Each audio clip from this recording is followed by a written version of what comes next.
প্রিয় স্বামী, মনে রেখো, তোমার স্ত্রী কোনো যন্ত্র নয়। সে একজন মানুষ, যার আবেগ, অনুভূতি ও সীমাবদ্ধতা আছে।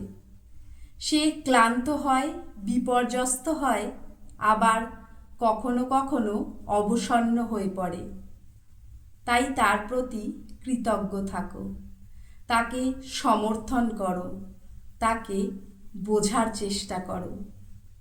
যখন সে তোমার সাহায্য চায়, তার পাশে দাঁড়াও।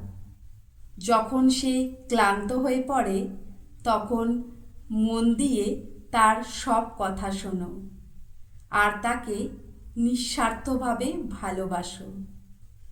সে তোমার জীবন সঙ্গী, তোমার বন্ধু, তোমার আত্মার সঙ্গী। তাই তাকে ভালোবাসা, যত্ন আর সহমর্মিতার সঙ্গে দেখো।